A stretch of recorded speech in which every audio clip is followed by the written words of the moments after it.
गौरी घमंडी जेठानी।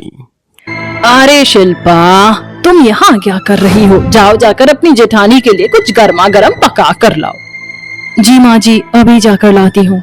शिल्पा ऐसा कहकर रसोई में चली जाती है, जिसके बाद कोकिला अपनी बड़ी बहू निरंजना से कहती है, अरे निरंजना बहू, इस समय तुम्हें अपना अच्छे से ख्याल रखना चाहिए। तुम तो जानती हो ये दौर बहुत नाजुक होता है। हाँ हाँ, मैं जानती हूँ, आप चिंता मत कीजिए, मैं अपना अच्छे से ख्याल रखूंगी। कोकिला ने 1 साल पहले ही अपने दोनों बेटों की शादी एक साथ की थी, लेकिन शादी के पूरे 1 साल बाद उसकी बड़ी बहू, जो कि बहुत सुंदर और गोरी थी, वो गर्भवती होती है। लेकिन छोटी बहू शिल्पा को प्रेगनेंसी में कुछ दिक्कतें आती हैं, जिसके चलते वह गर्भवती नहीं हो पाती। कुछ ही देर में शिल्पा गर्मा गर्म सूप बनाकर अपनी जेठानी के लिए ले आती है। ये लीजिए जेठानी जी, मैं आपके लिए सूप बनाकर लाई हूँ। निरंजना सूप तो ले लेती है, लेकिन सूप लेने के बाद वह अपनी सास से कहती है, माँ जी, मुझे आपसे कुछ कहना है। दरअसल मेरी माँ का फोन आया था और उन्होंने मुझसे कहा था कि बच्चे के समय मेरे सामने मेरे पति और सुंदर सुंदर बच्चों की फोटो अगर हो तो अच्छा होगा। जो दिखने में गोरे हो तभी बच्चा गोरा पैदा होगा। हाँ हाँ बहू, ये तो तुम्हारी माँ ने बिल्कुल सही कहा है।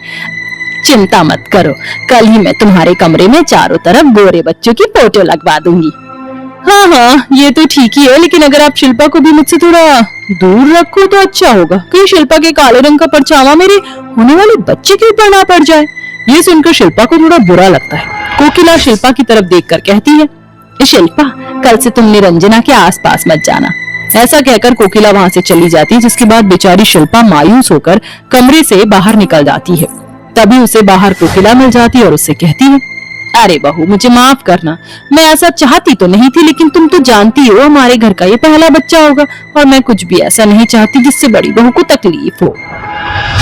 कोई नहीं माँ जी, मुझे इसमें कोई आपत्ति नहीं, मेरा रंग काला है, इसमें मेरी ही गलती है। ऐसा कहकर शिल्पा घर के कामों में लग जाती। देखते ही देखते कुछ दिन बीत जाते। एक दिन शिल्पा रसोई में खाना बना रही होती है। खाना बनाते बनाते अचानक से उसको चक्कर आते हैं और वो रसोई में ही बेहोश हो जाती है। तभी वहाँ विशाल आ जाता है। अरे अरे, ये क्या? शिल्पा, शिल्पा उठो, शिल्पा क्या हुआ तुम्हें?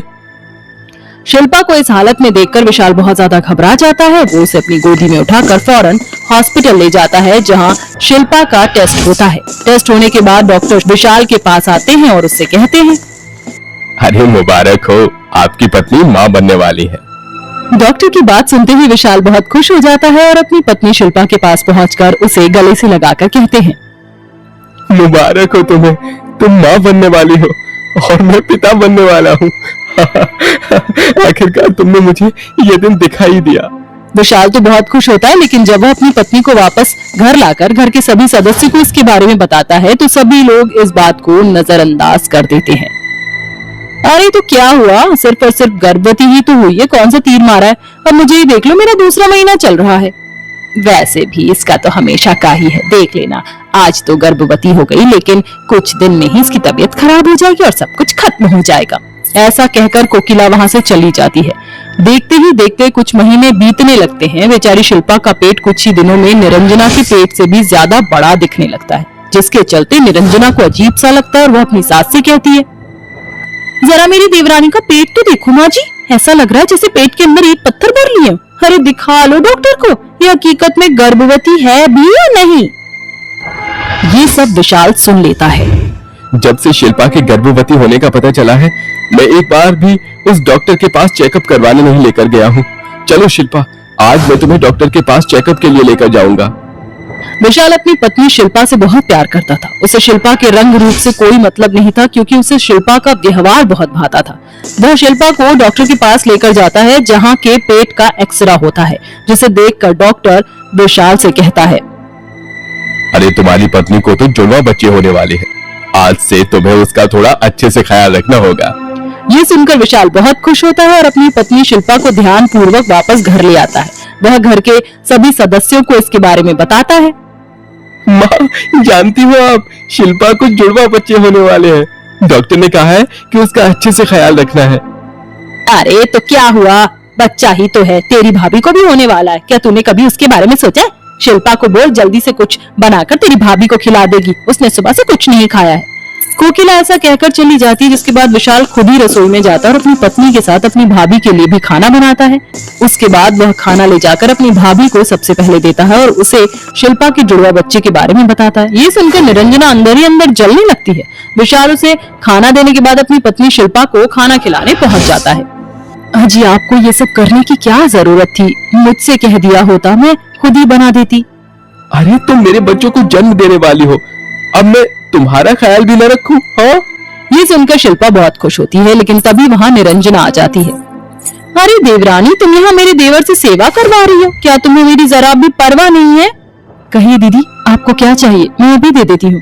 अरे बस बस, अब जब मैं उठी हूँ तो मैं ही ले लूंगी। तुम्हें जब फुर्सत मिले तो मेरे पास आ जाना, मुझे तुमसे कुछ काम करवाने हैं।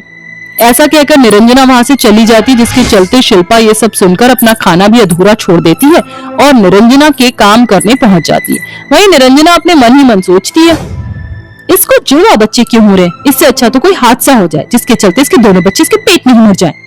निरंजना ऐसा सोच ही रही थी कि तभी उसे अपने बिस्तर के बराबर वाली टेबल पर केले नजर आते हैं। निरंजना उन केलों को उठाती है और खा लेती है और उसके छिलके अपने कमरे में जगह जगह फेंक देती है।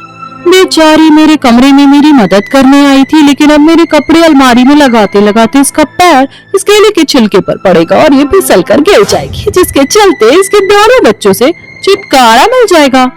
निरंजना ऐसा कहकर खुश हो रही थी, तभी शिल्पा पिलो के कवर लेकर उसके पास आ ही रही थी, लेकिन अचानक से उसका पैर फिसल जाता है और वो निरंजना के ऊपर ही उसके पेट पर गिर जाती है, जिससे दोनों को लीवर, पेट और पेट में दर्द शुरू हो जाता है। जिसके बाद घर के सभी सदस्य उन दोनों को हॉस्पिटल लेकर पहुंचते हैं, जहां निरंजना का बच्चा मर जाता है, लेकिन उसकी काली देवरानी के जुड़वा बच्चे सही सलामत होते हैं, जो कि बहुत सुंदर और गोरे होते हैं। बेचारी निरंजना अपनी गलती का पछतावा करते हुए रो रही होती है। ये सब मेरी ही गलती है, मैंने अपने घमंड के चलते अपनी देवरानी का बुरा सोचा, लेकिन उल्टा मेरा ही बुरा हो गया। ये सब कोकिला सुन लेती है। ये क्या कह रही हो बहू? कौन सी गलती का पछतावा कर रही हो तुम? निरंजना अपनी गलती अपनी सास को बताती है, जिसके चलते कोकिला को भी बहुत गुस्सा आता है, लेकिन कहीं ना कहीं उसकी भी गलती थी। वह भी शिल्पा को उसके रंग की वजह से बहुत बुरा भला कहती थी। तभी वहाँ शिल्पा अपने दोनों जुड़वा बच्चों को गोदी में लेकर आती है और अपना एक बच्चा निरंजना को देते हुए कहती है, जेठानी जी, मैं 2 बच्चे पालकर क्या करूंगी, इसलिए मैं चाहती हूँ मेरा एक बच्चा आप पालो, क्योंकि आप एक बहुत अच्छी माँ बन सकती हो। अपनी गोदी में बच्चे को देखकर निरंजना की आंखों में आंसू आ जाते हैं। मुझे माफ कर दो शिल्पा, मैंने तुम्हारे लिए कुआं खोदा था, लेकिन उसमें मैं ही गिर गई। जो हुआ उसे भूल जाइए, मैं तो आपको पहले ही माफ कर चुकी हूँ। आज से एक बच्चा आपका और एक बच्चा मेरा। उस दिन की बात से शिल्पा की घमंडी जेठानी का घमंड हमेशा के लिए चूर हो जाता है और वह अपनी देवरानी के साथ खुशी खुशी रहने लगती है। नरेड़ापुर के छोटे से गांव में कलावती अपनी बेटी रूपाली के साथ रहती थी। कलावती एक विधवा औरत थी और एक आम के बगीचे में काम करके अपनी बेटी और अपना गुजारा कर रही थी। आज तो बहुत ही ज्यादा धूप हो रही है, इतनी धूप में काम करने में बहुत परेशानी हो रही है।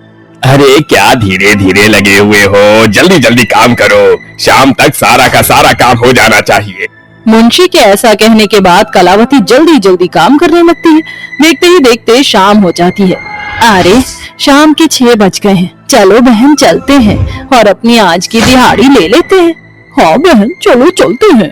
देखते ही देखते सभी मजदूरों की लाइन लग जाती है। एक के बाद एक आते जाओ और अपने पैसे लेते जाओ, चलो। सभी मजदूर अपने हिस्से के पैसे लेकर वहाँ से जाने लगते हैं। अरे सरोज, आज तो मंगल बाजार है, चलो वहाँ से सब्जी लेकर घर चलते हैं। हाँ बहन, मेरे घर पर भी सब्जी खत्म हो गई है, चलो चलते हैं। कलावती सरोज के साथ सब्जी मंडी में पहुँच जाती है, जहाँ पर सबसे सस्ती से सस्ती सब्जियाँ ढूंढती है और खरीदने के बाद वह अपने घर के लिए निकल पड़ती है। चलो बहन, मेरा घर तो आ गया है, तुम ध्यान से जाना, आगे का रास्ता बहुत ज्यादा खराब है और तो और गांव में लाइट भी नहीं आ रही है, अंधेरे में ध्यान से चलना। सरोज की बात सुनने के बाद कलावती आगे की तरफ बढ़ने लगती है। चलते चलते चारों तरफ से घना अंधेरा और शांति नजर आती है। वह अंदाजा लेकर सीधा सीधा चलती रहती है। अंदर से उसे थोड़ी घबराहट भी होती है। इतना अंधेरा है, यहाँ ठंडक बहुत है, जितनी जल्दी हो सके मैं यहाँ से बाहर निकलती हूँ ताकि मैं अपने घर अपने बच्चों के पास पहुँच जाऊँ। कलावती जैसे तैसे करके उस जगह से बाहर निकलती है। कुछ दूरी पर जाकर पानी के बड़े से टैंक के पास उसकी एक टूटी फूटी झोपड़ी होती है, जिसके बाहर उसकी बेटी झाड़ू लगा रही होती है। अरे माँ, आ गई आप। चलो अच्छी बात है, आज तो आप थोड़ी लेट हो गई हो। मैं बहुत देर से आपका इंतजार कर रही थी। हाँ हाँ, दरअसल आज मैं सब्जी मंडी चली गई थी। घर में सारी सब्जियां खत्म हो गई हैं। चलो अच्छी बात है, आप सब्जियां तो ले आई हो, वैसे भी सब्जी खत्म ही हो गई थी। मीना अपनी माँ कलावती के हाथों से थैला पकड़कर अंदर ले जाती है, जिसके बाद कलावती अपने मुंह हाथ धोने लगती है और मीना सब्जियां निकाल कर खाना बनाना शुरू कर देती है। कुछ ही देर में खाना बनकर तैयार हो जाता है। ये लो माँ, खाना खा लो। दोनों माँ बेटी खाना खाने लगती हैं, लेकिन तभी उन्हें अपनी झोपड़ी के बाहर से एक आवाज आती है।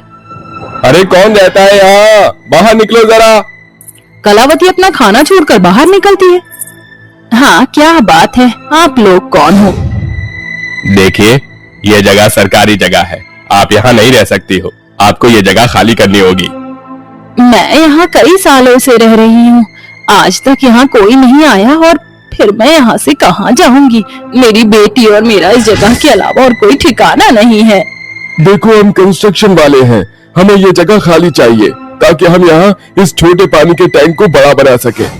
कलावती बहुत ज्यादा परेशान हो जाती है, उसे कुछ समझ नहीं आता। ना चाहते हुए भी उसे अगले दिन सुबह अपनी बेटी के साथ वो जगह खाली करके जाना पड़ता है। माँ, अब हम लोग कहाँ जाएंगे? कहीं तो जाना ही होगा बेटी। कलावती और मीना चलते चलते आम के बगीचों के पास पहुँच जाते हैं, जहाँ पर उन्हें एक खाली टूटी फूटी झोपड़ी नजर आती है। लगता है कि इस झोपड़ी में कोई नहीं रहता। चलो हम इसके अंदर चलते हैं और यहीं रह लेंगे। दोनों माँ बेटी अंदर पहुंच जाती हैं। उस झोपड़ी में एक बूढ़ी औरत अपनी आखिरी सांसें गिन रही थी। हे भगवान, मुझे अपनी शरण में ले ले। क्यों मुझे दुख दे रहा है?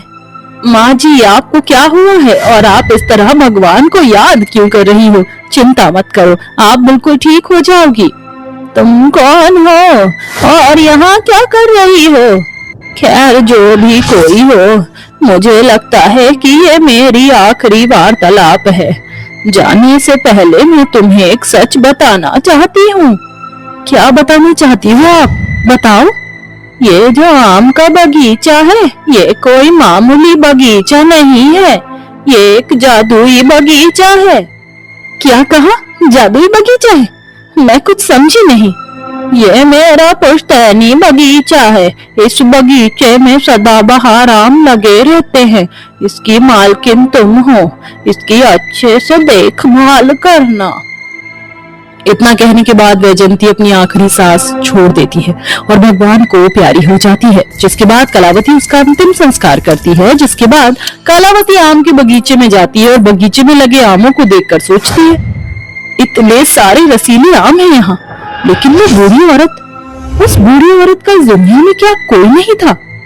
खैर छोड़ो, एक काम करती हूँ, कुछ आम तोड़ लेती हूँ और उन्हें बेचकर कुछ पैसे कमा लूंगी। कलावती एक टोकरी में आम तोड़ती है। जैसे ही वह पहला आम तोड़ती है, वहाँ उसी के जैसा एक आम उग जाता है। ये क्या? यहाँ पर तो आम तोड़ते ही आम लग गया। इसका मतलब वो बूढ़ी औरत सच कह रही थी, ये कोई मामूली बगीचा नहीं, एक जादुई बगीचा है। तभी मीना भागते हुए कलावती के पास आती है और उससे कहती है, माँ, आपको पता है ये बगीचा सचमुच में जादुई बगीचा है। वो औरत सच ही बोल रही थी। यहाँ तो मर्जी आम तोड़ लो, वो अपने आप वैसे ही अचानक से उग जाता है। देखो, मैं आपको दिखाती हूँ। ऐसा कहकर मीना भी एक आम तोड़ती है, जिसके बाद वहाँ पर अचानक से एक आम अपने आप उग जाता है। बेटी, परेशान होने की जरूरत नहीं है, मैंने भी ये करिश्मा अपनी आंखों से खुद देखा है। ये समझो, ऊपर वाला जब भी देता है छप्पर फाड़ कर ही देता है। लगता है हमारी किस्मत ही बदल गई। कलावती और उसकी बेटी मीना दोनों ही कई सारी टोकरियों में आम भरकर बाजार में बेच देती हैं, जिसके चलते उन्हें अच्छे खासे पैसे मिल जाते हैं। देखते ही देखते वो आम बेचकर अपना खुद का एक घर खरीद लेती है और ये सब एक दिन मुंशी देख लेता है। अरे बाबा, क्या बात है, मुझे तो यकीन ही नहीं होता। ये सड़क छाप गरीब इतनी अमीर कहाँ से हो गई? इसके पास इतना बड़ा घर कहाँ से आया? मुंशी इस बात को गांव में और भी आदमियों में फैला देता है, जिसके बाद सभी हैरान रह जाते हैं। अरे लगता है इसने कोई चोरी और डकैती की है, लेकिन इस छोटे से बगीचे से ये इतना पैसा कैसे कमा सकती है? आज इस बात का पता लगा कर ही रहेंगे। मेरा इस पूरे गांव में सबसे बड़ा आम का बगीचा है। इतना पैसा तो मैं भी नहीं कमा रहा जितना ये छोटे से बगीचे से कमा रही है। रात होते ही इसके आम के बगीचे का राज ढूंढने चलेंगे। रात के समय मुंशी गांव के कुछ आदमियों के साथ कलावती के बगीचे में घुस आता है। कितने रसीले आम हैं, इन्हें देखकर तो खाने का मन कर रहा है। वैसे भी किसी को क्या पता चलेगा, एक तोड़ी लेता हूँ। मुंशी जैसे ही एक आम तोड़ता है, उस आम की जगह पर दूसरा आम उग जाता है। अरे वाह, देखो तो सही, ये तो जादुई आम का बगीचा है। इन पेड़ों के ऊपर कोई भी आम तोड़ो तो अपने आप उसी जगह दूसरा आम उग जाता है। चलो भाइयों, एक काम करते हैं, इन पेड़ों को ही काट कर ले जाते हैं। एक एक हम सभी लगा लेंगे अपने अपने घर के बाहर। वो सभी आदमी आरी लेकर पेड़ों को काटने ही वाले होते हैं कि तभी वहां बूढ़ी औरत की आत्मा आ जाती है। तुम लोग ऐसे नहीं मानोगे, तुम जैसे लालचियों से मैंने इस आम के बगीचे को कितना बचाया, लेकिन तुम किसी गरीब का भला नहीं होने दोगे। अभी तुम्हें मैं सबक सिखाती हूँ। वो औरत अपनी शक्तियों से उन्हें आसमान में उड़ाकर जमीन पर पटकती है, जिसके चलते उन्हें अपनी गलती का एहसास होता है और वो सभी बूढ़ी औरत की आत्मा से माफी मांगते हैं। हमें माफ कर दो, हमें जाने दो। आज के बाद हम इस जादुई आम के बगीचे में कभी नहीं आएंगे और ना ही कभी लालच करेंगे। हमें माफ कर दो और हमें जाने दो। बूढ़ी औरत की आत्मा उन्हें जाने देती है। उस दिन के बाद से उस जादुई आम के बगीचे की देखरेख कलावती और उसकी बेटी मीना के हाथों में ही होती है और वो अब उस आम के बगीचे के चलते खुशी खुशी अपने जीवन में जीने लगते हैं।